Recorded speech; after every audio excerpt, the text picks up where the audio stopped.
Hi, I'm Kevin Lewis. Welcome back to our masterclass on data governance from AWS. And now I'd like to talk about distribution of responsibilities as it relates to data governance. There is a ongoing, perpetual, debate, challenge, pendulum swing as it relates to what elements of the data governance program should be centralized and what elements should be decentralized. And we can make a mistake in both directions that we have to be careful of. So let's do a little bit of history here.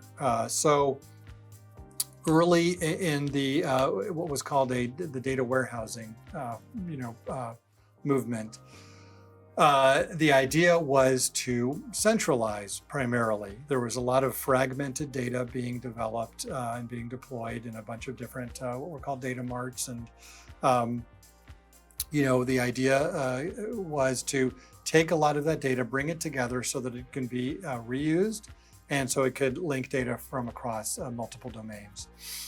This was all well and good, but then as this centralized program proceeded, the data warehouse grew more and more, the program grew more and more, the teams grew larger, and it actually became somewhat unwieldy in many organizations. It became somewhat of a bottleneck because if someone wanted to deploy new data to support some new business initiative, they would have to go through this centralized program. And again, it was perceived as slowing down the success of the initiatives that were being supported. So the idea was to split that up, to split up the architecture, under the name of data mesh. There's been other names, but the idea is to take this centralized program, centralized architecture, and reintroduce more decentralization.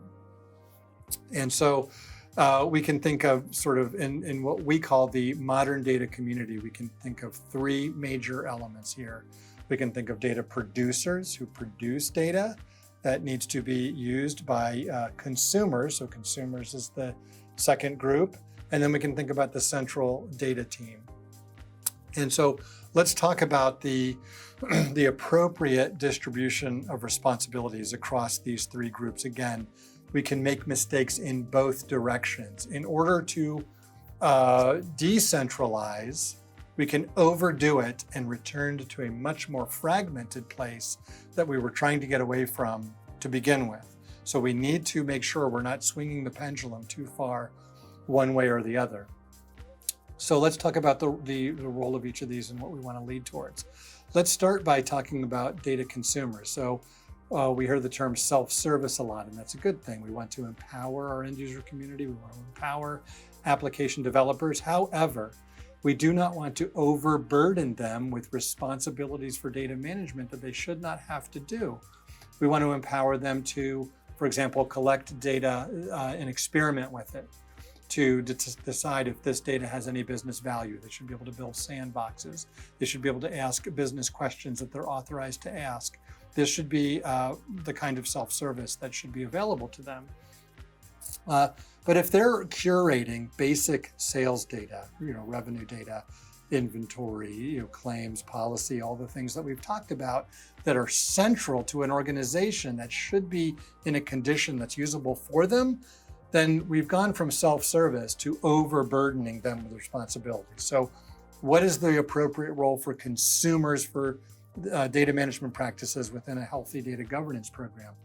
It is to empower them to take on new data sources, to experiment, to leverage the data they need to be successful, but it should not be about doing basic core data management capabilities that should be done for them.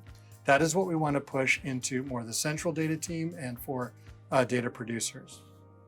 Now let's talk about data producers and their role in all of this. So remember that we talked about all of those data management practices, understanding data, curating data, protecting data, and the specific elements underneath each of those. We want to empower the data producers to develop their own data products that are contributed into the overall data analytics ecosystem.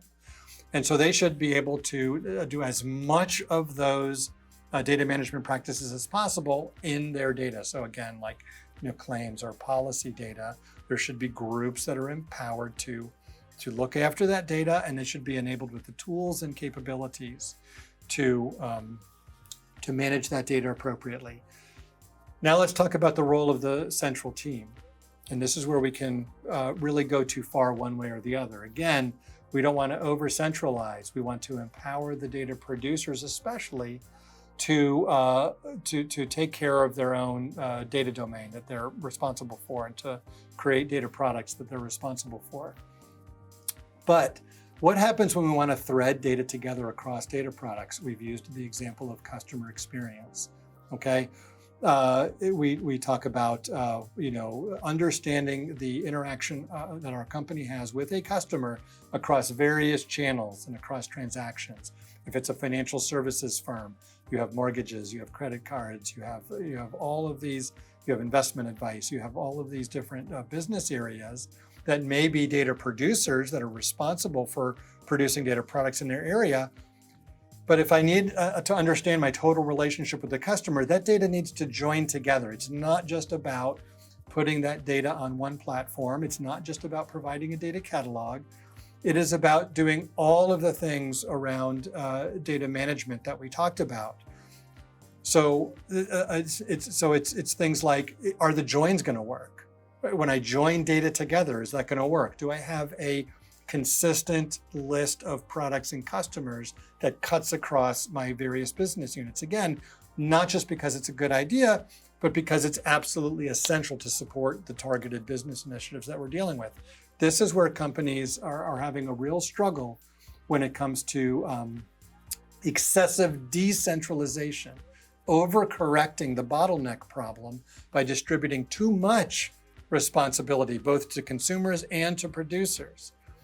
So what we need to make sure of is that the central data team, the central and the data governance program within that, is looking around all of the data management capabilities and distributing their responsibilities as much as possible, but no more than that. No more than that. They've got to take on enough responsibility for the things that will not happen automatically by data producers. It requires, there's no way around it, linking data together and making sure, let's say, the math works when you're adding up sales and revenue and things like that. The math has to work. Or if you're joining customer data to transactions, those joins don't just work technically, they have to work semantically. It has to make sense. That requires proactive coordination from the central data governance group. Okay, so and again, this is something that is very significantly missed. It's very often missed in organizations that have gone from a centralized organization to a decentralized organization. They've overcorrected in many cases. We have to be very careful about that. So an example I like to use here is, let's take Amazon.com.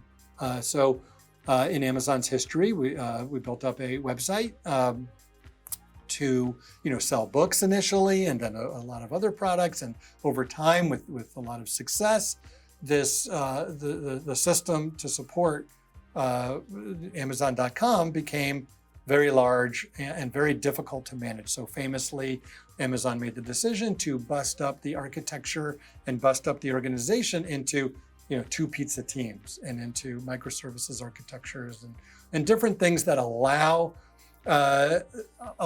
Amazon to scale more effectively and to isolate changes and things like that.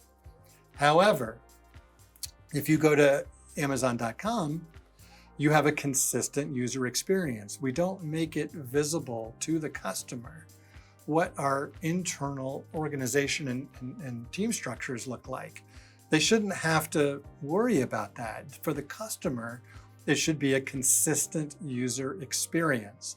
So for example, the different teams within Amazon will leverage one shopping cart module. There's a 5-star review system. All the detail pages look the same. There's relationships among the products and how they relate to each other. It's when you are an Amazon customer, you're getting a coherent experience and you're navigating the site as if it is one company, which it is. even if under the surface, there are a variety of 2 Pizza teams helping to make that work in a scalable way. Now, we don't want to overcorrect in the other direction. So let's take, for example, Twitch. Okay, Twitch is a video streaming service that is wholly owned by Amazon. And it is a different user experience. It's a different user experience, and that's by design, that's by intention. So if we were to attempt to organize all data under the covers to link every aspect of Twitch with every aspect of Amazon.com, well, that's not a part of the business vision associated with those. So we would be overdoing it towards centralization. And this is, once again, why it is so crucial to match the vision for data with the vision for the business, again, driven by specific initiatives. So as you look at your business initiatives that are in front of you, you're going to see a certain breadth of the organization that it covers. Some will be completely enterprise-wide. Some will be contained within specific business units. And you'll see some patterns over time. And through that, you're going to be able to determine what is the right distribution of responsibilities between the data team, between data consumers and data producers, and in all of those areas between IT and the business for reasons we've talked about previously. Data management is always a partnership between IT and the business for each of these areas. So that's why it's so important to, again, be driven by business initiatives, think about the right distribution of responsibilities as you are deploying data management practices. You're doing it in the right way to distribute responsibilities across the organization effectively, and doing it little by little over time, making adjustments. If you make mistakes, no problem, but you can course correct based on the, again, targeted initiatives and the roadmap that we talked about previously.